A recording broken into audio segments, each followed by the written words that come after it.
Jatah puasa, Tuan Imam, Tuan Bilal ya. Tuan-tuan, sidang jemaah yang dirahmati Allah, alhamdulillah 5 bulan dah kita ni kan. Soalan pertama, bila tarikh terakhir berjumpa? Itu soalan pertama. Soalan kedua, apa tajuk terakhir belajar? Ya, kalau rekod saya hari ni pada kitab ni pada 6 April. 6 April dulu. Ni dah 6, hari ni dah 7, masuk 8 dah. 8 September. 5 bulan ya. 5 bulan lama tu. Ya, pejalan celik kan. Sebaiklah celik lagi kan. Dapatlah jumpa. Ya, jadi alhamdulillah dibuka baliklah, diberi peluang baliklah untuk kita sama-samalah menyambung dan mengisi ruang-ruang kehidupan kita yang bersisa ini ya, untuk kita mendengar dan memahami. Ya, tuan-tuan, kita bukan setakat dengar. Jangan jadikan apa yang kita buat pada hari ni, kita datang ini sekadar nak mendengar. Jangan niat macam tu. Datang masjid ni nak mendengar, bukan. Kita datang masjid ni untuk mendapat ilmu, untuk diamalkan. Kena macam tu, barulah diterima, dikira sebagai ibadah. Kalau datang sekadar nak mendengar, sebagai sekadar mengisi masa lapang, maka rugilah kita. Ya, kita letakkan dalam hati kita bahawa kita datang memang kita nak dapatkan sesuatu ilmu sebagai penambahbaikan dalam kehidupan kita ni. Mungkin sebelum ni kita buat sesuatu yang kita tak tahu. Kita ada buat benda-benda tu, rupanya benda tu tak kena, perlu diperbaiki, maka kita perbaiki. Apabila kita perbaiki, kalaulah andainya yang kita buat itu dikira sebagai berdosa oleh Allah sebelum ini, kalau kita perbaiki, maknanya kita telah dapat menghilangkan dosa-dosa dulu dengan cara bertaubat. Sebab kita dah perbaiki. Kita buat silap rupa selama ni kita buat tu salah rupanya, maka kita perbaiki, tak buat lagi benda itu, kita buat yang dengan cara yang terbaik, maka Allah ampunkan kesilapan yang kita buat sebelum ini. Jadi itu dia ya. Mungkin juga dalam ni banyak benda yang kita dah tahu, kita dah dengar, dah biasa dengar ya. Sebelum ni pun dah belajar ya. Tapi sebagai untuk kita kita ingat balik, sebagai peringatan untuk kita kembali ya. Baik. Alhamdulillah, masjid pun dah boleh 150 orang. Alhamdulillah, malam ni 150 orang. Jemaah wanita tak datang lagi ya? Belum lagi Haji? Ruang tak sesuai, tak selamat. Oh, tengah buat wiring. Yalah ya. Baik. Alhamdulillah. Masjid ni pun imarah bagus ya. Kita dalam kitab Khuluqul Muslim ya, dalam tajuk bab jujur, muka surat 59 ya. Baik, kita sambung yang 5 bulan dulu ya. Kita tak ulang balik yang 5 bulan dulu, sebab masing-masing dah ingat. Kita ambil yang belum belajar lagi. Baik, ditulis oleh Syekh Al-Ghazali. Syekh Muhammad Al-Ghazali sebut, jangan sekali-kali melakukan pembohongan dalam agama Allah dan berkata sesuatu yang tercela, terutama berkata sesuatu yang tidak pernah dikatakan oleh Rasulullah SAW, atau sesuatu yang tidak pernah difirmankan oleh Allah. Ni maknanya kita nak buat baik, kita nak ajak orang buat baik, tapi yang kita ajak tu, kita jual nama Nabi, kita jual kata Allah kata, Allah perintahkan ya, maka itu adalah sangat dilarang. Benda baik nak buat ni, benda baik, tapi benda tu tak disebut pun oleh Allah ataupun oleh Nabi SAW, tapi kita kata ni Nabi suruh ni, maka adalah satu benda yang dianggap, dikira sebagai tercela, buruk, walaupun benda tu baik. Contohlah kita kata, apa contoh kita nak kata? Contoh tuan-tuan nak ajar cucu ni lah, nak ajar cucu buat baik ya, cucu baru tengah naik ni, nasihat cucu, ni Nabi suruh kita ni dengan orang tua kena hormat, betul dah tu ya. Wabil walidaini ihsana, Allah kata Buat kepada orang tua, kedua orang tua kamu, buat baik. Betul dah tu. Kita pun nasihat. Ni kena buat baik dengan mak ayah ni, orang tua semua kena buat baik. Nah, sebab apa? Nabi suruh. Bila lalu, Nabi suruh kalau lalu depan orang tua, kena tunduk. Ya? Kita cakap contoh macam itulah katakan. Sedangkan Nabi tidak mengeluarkan perkataan seperti itu. Lalu depan orang tua kena tunduk. Tapi adab akhlak tu baik. Baik, tapi bila dikaitkan dengan sesuatu itu dengan yang Nabi tak sebut, kita kata Nabi sebut, maka keburukan kepada kita. Benda itu dikira buruk dan sangat mendatangkan mudarat kepada kita. Sebab apa? Sebab Nabi sebut, Nabi bersabda. Nabi kata apa? Nabi kata dusta mengenai diriku. Tadilah maknanya dusta, bohong, Nabi tak kata, kita kata Nabi kata, tidak sama dengan dusta mengenai diri orang lain. Barang siapa sengaja berdusta mengenai diriku, hendaklah dia bersedia tempat duduknya dalam neraka. Benda tu baik, tetapi kerana cara kita salah, maka Allah tidak bagi pahala. Malahan Allah datangkan dosa dan Nabi kata siap duduk dalam neraka. Ya, berat benda ni. Kalau kita kata Tuan Nazir yang sebut suruh macam tu, tak apa lagi. Ya, sebab benda baik, kita gunakan nama orang atau benda yang baik untuk galakkan kebaikan. Manusia lain tidak. Dia tidak seperti mana kita menggunakan nama Nabi. Menggunakan nama Nabi, kaitkan sesuatu yang Nabi tidak pernah sebut, walaupun baik, maka dia mendatangkan mudarat pada kita. Hadis riwayat Imam Al-Bukhari. Sesuatu bid'ah yang dilakukan oleh orang-orang yang jahil tergolong juga dalam jenis dusta, iaitu bid'ah keagamaan yang diada-adakan tanpa sumber yang sah, dan mereka ingin masyarakat menganggap perkara itu sebagai ketentuan agama, padahal semuanya adalah perkara dusta yang diada-adakan. Termasuk juga ialah kita mengadakan sesuatu yang tidak dibenarkan oleh agama. Ya, bila sebut bid'ah ni dibincangkan, disebut bid'ah ni ada benda, dia ada perkara yang memang bertentangan dengan agama, dibuat sebagai ibadah, maka berdosa, tertolak. Tapi kalau benda itu baik, tidak ada larangan oleh Allah dan juga Nabi, maka boleh buat. Ya. Begitu juga dengan dalam kehidupan kita sekarang ni, ada benda dalam kehidupan kita ni yang Nabi dulu tak pernah buat, tapi kita buat sekarang ni atas dasar kemajuan ataupun atas dasar keperluan pada hari ini, maka itu tidak menjadi masalah. Ya. Apa contoh benda yang ibadah, buat ibadah, tapi dalam agama ataupun dilarang oleh Nabi SAW, ataupun dalam agama dilarang? Apa contohnya? Contoh kita kata, contohlah, rajin buat solat ni, beribadah ni rajin kita ni. Ya. Lepas subuh, kita tak keluar lagi pada masjid, duduk lagi, iktikaf lagi dalam masjid ni.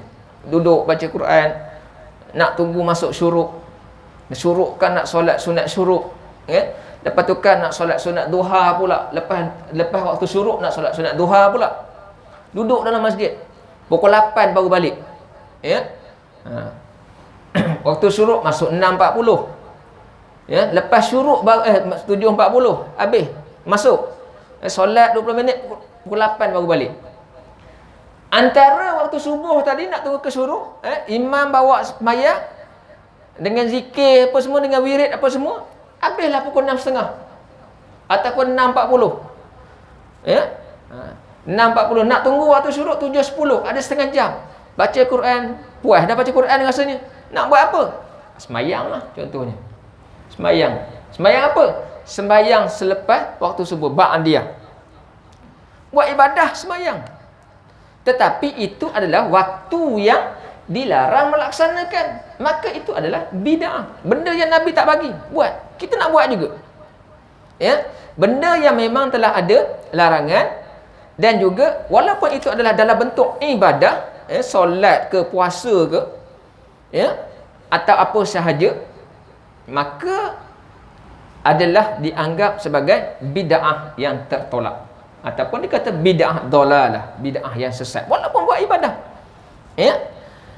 Tetapi dalam bab ini Imam Asy-Syafi'i dia sebut selagi mana benda itu baik dan tidak ada larangan daripada baginda Nabi sallallahu alaihi wasallam ataupun daripada dalam Al-Quran, tak ada larangan, maka boleh buat. Dia tidak dianggap sebagai sesat. Ya, Imam Syafi'i sipir dia mudah. Yang tak ada larangan, baik selagi mana baik buat.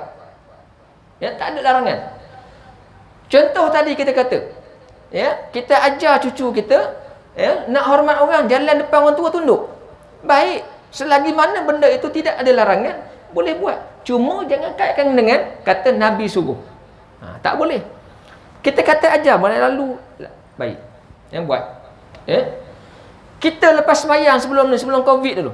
Ya. Sebelum Covid kita solat rapat-rapat, lepas dia wirid apa semua, kita pun bangun berdiri salam. Berbaris daripada ujung sampai ke ujung sampai ke belakang, berbaris kita bersalam. Memang tidak ada suruhan daripada Nabi, tetapi tidak ada larangan. Tak ada larangan, maka kita buat, tidak ada masalah. Selagi mana benda tu ada larangan, barulah Imam Syafi'i kata tak boleh buat. Ya? Cuma jangan kata Nabi suruh. Tak, Nabi tak suruh. Nabi tak sebut pun perkara tu. Cuma kita menampak baik, kita nampak ukhuwah kita. Ya? Kita kalau datang masjid ni, kita tak sempat nak bersembang, nak duduk ni. Mungkin kalau duduk pun 2-3 orang je. Yang lain-lain tak sempat. Jadi masa tu lah dapat jumpa. Masa tu lah dapat bersalam balik. Jadi itu adalah cara kita menambahkan ukhuwah. Ya. Okey, begitu. Nabi Muhammad sallallahu alaihi wasallam berpesan supaya berpesan supaya kaum muslimin berpegang teguh kepada Al-Quran dan mengambil contoh dan teladan orang-orang yang terdahulu. Rasulullah SAW bersabda yang bermaksud, ya, ni. Di kalangan umatku yang terakhir akan muncul manusia dajjal pendusta. Mereka akan mengatakan kepada kalian perkara yang belum kalian dengar. Ya. Orang tua kalian juga tak pernah dengar. Okey. Hendaklah kalian berhati-hati terhadap mereka agar mereka tidak dapat menyesatkan kalian dan tidak dapat menjerumuskan kalian ke dalam bencana. Betul, zaman kita ni macam-macam keluar. Macam-macam keluar fahaman, ajaran, ya. Lepas tu pula pengikutnya ramai. Dulu kita terkenal dengan fahaman ayah pin. Ya. Orang macam tu pun ramai pengikut dia. Kaya raya dia. Ya. Maknanya orang terpedaya. Yang terkini ni, ya, yang sekarang ni apa?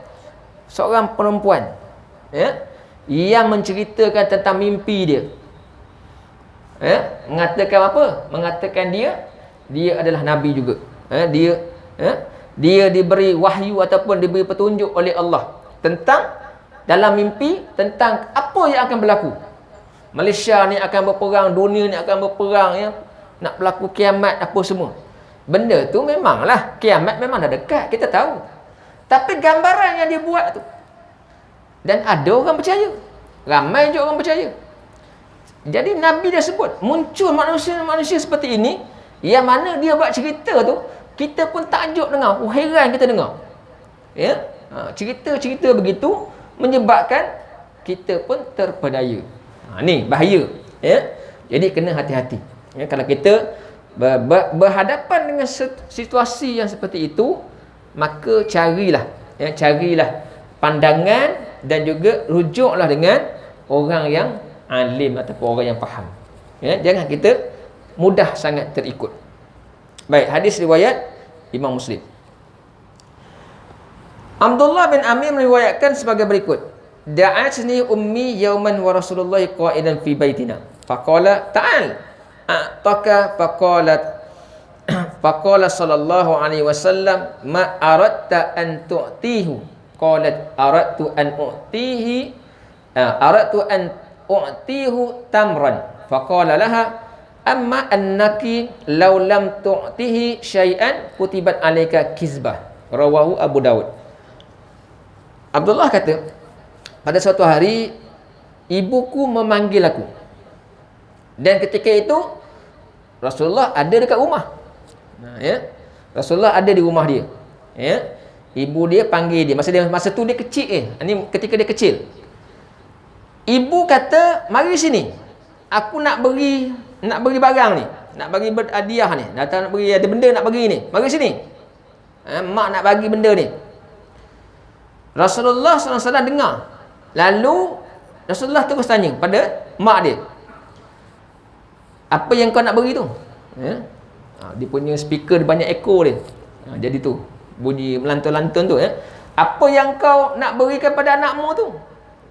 Nabi tanya. Mak Abdullah kata, aku nak beri buah tamar ataupun buah kurma. Jawapan ibuku itu terus dibalas oleh Rasulullah dengan ucapan, Nabi kata apa? Jika kau tak bagi seperti mana yang kau nak bagi tu, kalau tak bagi, maka tercatat kepada kamu dosa kerana berbohong. Ni kadang-kadang kita nak panggil cucu kita ni nakal, seronok tengok main jauh, kita nak panggil, nak peluk, kan tuan-tuan? Bagi sini. Ni atuk nak bagi ni dalam ni, ada benda ni, cepat sikit datang. Padahal kita nak panggil dia, kan? Nak main dengan dia, nak dukung dia. Kalau kita panggil, sampai datang tengok kosong, maka Allah tulis pada kita satu dosa kerana berbohong dengan anak yang kecil. Tu. Maknanya benda-benda macam ni, walaupun kata itu adalah perkara yang bergurau, tetapi tetap juga dikira sebagai dosa. Jadi kena hati-hati. Kalau dengan anak kecil pun tak boleh, apa lagi dengan orang lain? Takkanlah dengan kawan-kawan pun macam tu. Dulu memang biasa kita bergurau dengan kawan-kawan. Dulu bergurau. Zaman sekolah dulu bergurau. Zaman sekolah dulu, panggil kawan, kita keluar daripada kelas, keluar panggil kawan. Guru besar nak panggil, nak jumpa. Panggil, Mat, guru besar panggil kau, pergi masuk jumpa dia. Menggigillah kawan tu, guru besar nak jumpa. Sampai-sampai bagi salam, guru besar tanya, Ustaz tanya kenapa? Rupanya kita katakan kena peran dengan kawan-kawan sekarang ni. Tipu je. Itu gurauan dulu-dulu. Itu gurauan zaman budak-budak. Tapi janganlah pula zaman kita usia seperti ini masih lagi bergurau macam tu. Kita sekarang kena buang. Walaupun nak bergurau, pastikan adalah jangan dibuat dalam bentuk yang tidak benar. Okey, baik. Hadis riwayat Abu Daud. Abu Hurairah meriwayatkan bahawa pada suatu hari Rasulullah sallallahu alaihi wasallam bersabda, Man qala li sabiyyi ta'al haka summa lam yu'tihi fahiya kizbah. Rawahu Ahmad ibn Hanbal. Abu Hurairah kata, barang siapa berkata kepada seorang anak kecil, mari sini, ni ada benda untuk kau ni. Kemudian dia tak beri sesuatu kepada anaknya itu, maka ucapan itu adalah bohong. Maknanya apa? Kita ada cucu kecil, contohlah ni, tuan-tuan ni semua bercucu lah ke ni? Kan? Semua bercucu ni, nak cakapkan anak kan? Anak dah umur 20. Tak ada dah. Kan? Cucu lah. Cucu kita tengah main, kita panggil, cu, ni, atuk ni ambil ni. Ni handphone atuk ni ambil. Contoh, ambil ni handphone ni. Cucu sekarang ni nampak handphone bekerja. Budak-budak sekarang ni dengan handphone memang handal lah. Bila kita kata nak ambil, dia pun berlarilah datang. Sampai dekat kita, kita tak bagi ni, kita peluk dia, dukung dia. Kita pun simpan handphone kita. Maka di situ dikira sebagai bohong. Kan payah. Ni ramai buat je tu. Ke tak ngaku? Contohlah kan. Itu contoh. Itu awal tadi kita kata, kita ni datang bukan sekadar untuk mendengar, tapi untuk perbaiki kalau kita ada terbuat sesuatu yang kita rasa tak anggap, kita ingat tak salah, rupanya salah kita buat, maka kita perbaiki dengan cara selepas ini kita tidak lagi mengulangi perkara yang itu. Contoh, bagaimana Rasulullah SAW mengajar kepada para ibu bapa cara menjaga anak-anak mereka supaya bercakap benar. Jika seorang ibu menganggap percakapan bohong itu sebagai perkara biasa terhadap anaknya yang masih kecil, apabila anak sudah besar, mereka juga akan menganggap itu perkara yang biasa. Itulah dia. Cara dia nak ajar ni, bila kita nak ajar anak kita ni, bila ada anak, ada cucu, kita kata nak semua jadi anak yang soleh, anak yang solehah, kan? Anak yang baik, yang taat kepada Allah, taat kepada ibu bapa, taat kepada Rasul dan sebagainya, berpegang kepada agama. Nak yang taat ini kena dimulakan daripada kita. Kita yang kena mulakan. Kita yang buat perkara-perkara yang taat supaya diikuti oleh anak cucu kita. Kalau kita tak buat benda yang taat, macam mana anak cucu kita nak buat? Jadi begitulah juga dengan perkara seperti ini tadi. Kalau kita bercakap, kita cakap sekadar apa? Kita banyak temerang dengan anak cucu, macam mana anak cucu tu besar dalam keadaan nak jadi anak yang taat ataupun anak yang soleh? Mereka juga akan terikut-ikut dengan kita. Maka tak jadi. Ya, sebab itu Nabi ajar bab ini sampai bab ni walaupun kecil seperti ini pun Nabi larang. Sampai perkara kecil macam ni pun dah Nabi larang. Apa lagi nak buat benda-benda yang lebih apa? Perkara-perkara yang lebih teruk lagi, lebih buruk lagi, ya. Sedangkan di sisi Allah Subhanahu Wa Taala bohong adalah dosa besar. Ya, di sisi Allah bohong itu dosa besar. Kata Nabi, in qalat ihda ana li syai'in tashtahihi ya'uddu kadziban. Qala innal kadzib yakzibu kadziban hatta tuktabul kuzaibah rawahu Muslim. Ya, wahai Rasulullah, orang bersahabat bertanya kepada Nabi, jika salah seorang antara wanita kita inginkan sesuatu, ya, tetapi dia mengatakan saya tak ingin, apakah itu dapat dianggap bohong? Nabi menjawab, bohong tetap tercatat sebagai bohong, sehingga bohong kecil pun tercatat pula sebagai bohong kecil. Ya, contoh, kita dengan orang rumah, pergi shopping, kan, sampai kat kedai tanya, nak tak ni? Dia nak, tapi disegan ataupun rasa berat. Dia kata tak apalah, tak nak. Ya, maka Nabi kata benda ni, ya, dia ada dalam hadis yang lain. Nabi sebut ada benda. Nabi sebut ada 3 jenis bohong yang dibenarkan. Ada 3 situasi bohong yang dibenarkan. Ya, apa dia bohong yang boleh? Bohong ni salah, memang benda buruk. Sebut bohong ni, tipu ni adalah benda buruk. Tapi ada 3 situasi yang dibenarkan untuk kita cakap bukan dengan yang sebenar. Apa dia? Yang pertama, situasi perang. Situasi perang. Berbohong dalam perang tak apa, sebab itu adalah strategi. Bohong dalam perang. Ya. Contohnya ketika peperangan antara Islam dengan Parsi. Tak ingat apa nama perang tu. Ya, peperangan antara Islam dengan Parsi. Ya. Tentera Islam sikit, tentera Parsi sekali ganda. Tak silap tentera Islam dalam 20,000, tentera Parsi 200,000, 10 kali ganda. 20,000 nak lawan 200,000, mustahil boleh menang. Kan? Sebab lawan tu bukan pakai senjata tembak tak berjauh, lawan tu berhadapan. Kalau sekarang ni 20,000 lawan 200,000 boleh menang 20,000. Kalau senjata 20,000 lebih canggih, lebih hebat, bom dia lebih jauh pergi, ya, boleh menang. Tapi dulu tak boleh, dia lawan secara berhadapan.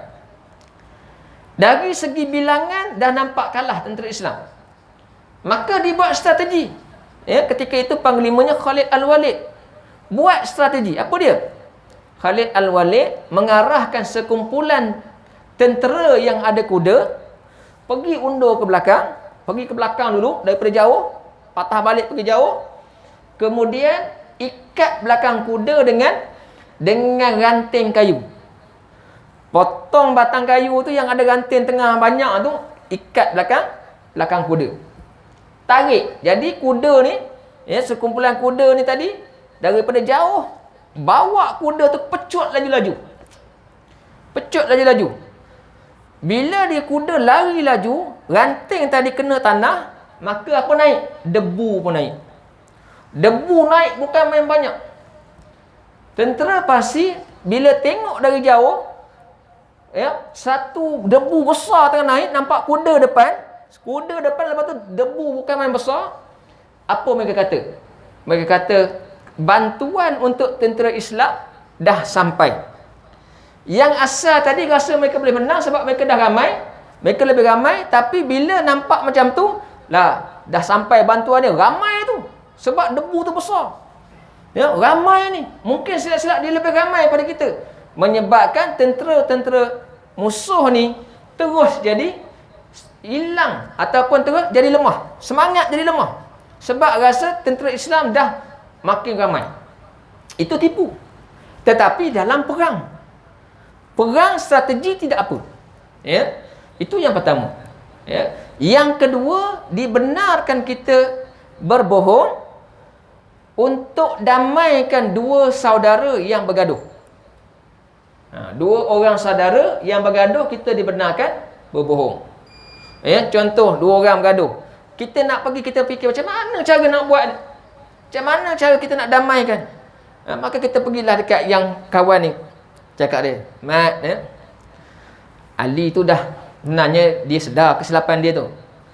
Dia nak minta maaf, tapi dia malu. Ya. Dia minta maaf tu, dia cakap kat aku ni, tapi dia malu. Ya. Macam mana? Mat kata, kalau dia nak minta maaf, okey je.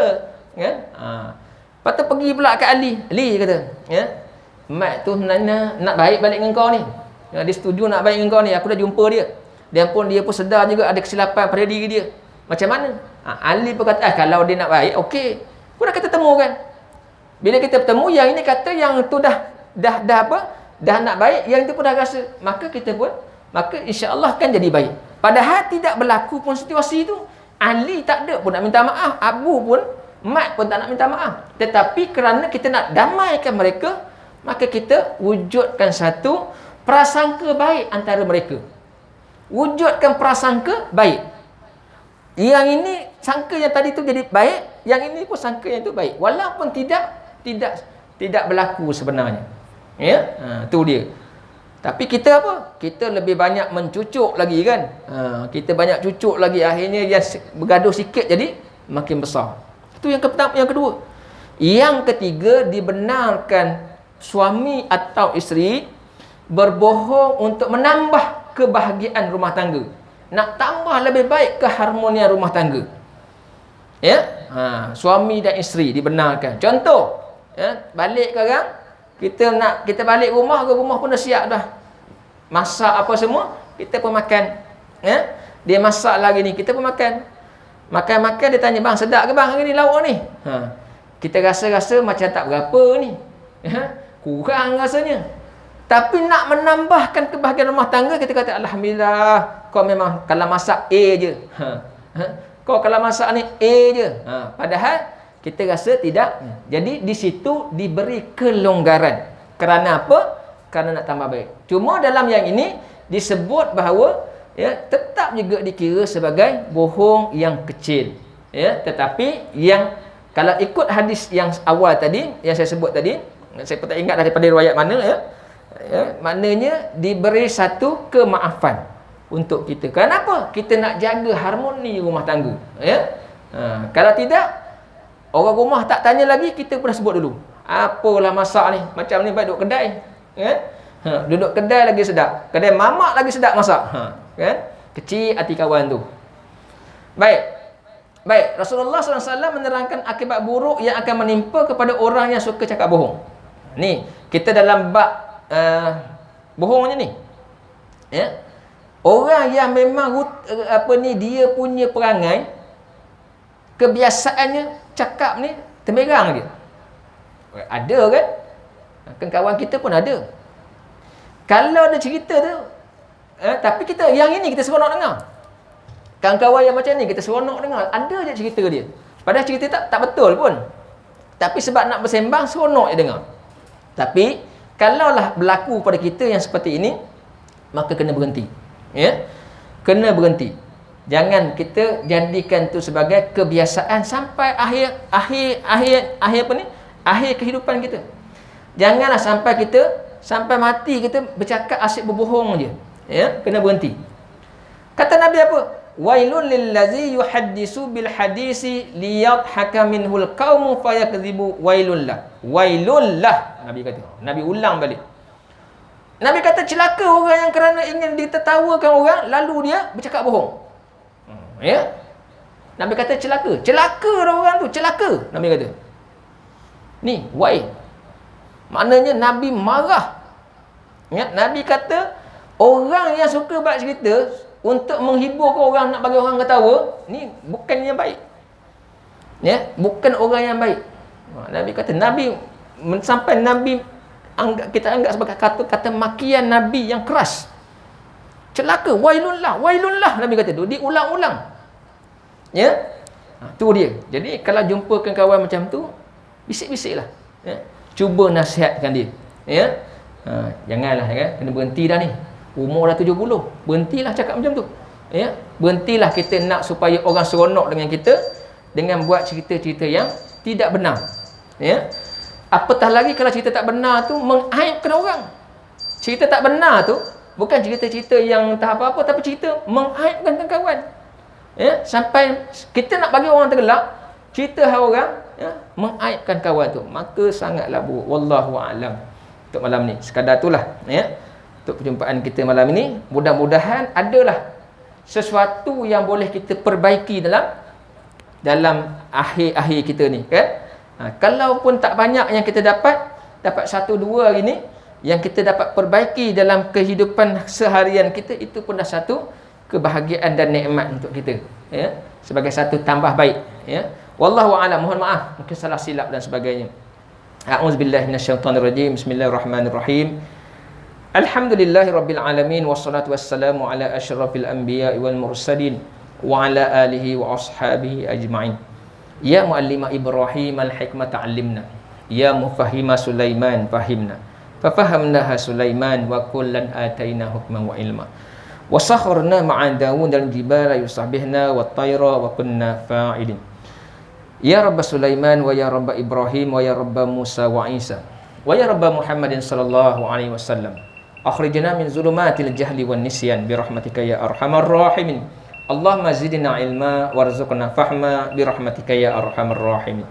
Allahumma rzuqna fahman nabiyyin wa hifzal mursalin bi rahmatika ya arhamar rahimin. Walhamdulillahi rabbil alamin. Assalamualaikum warahmatullahi wabarakatuh.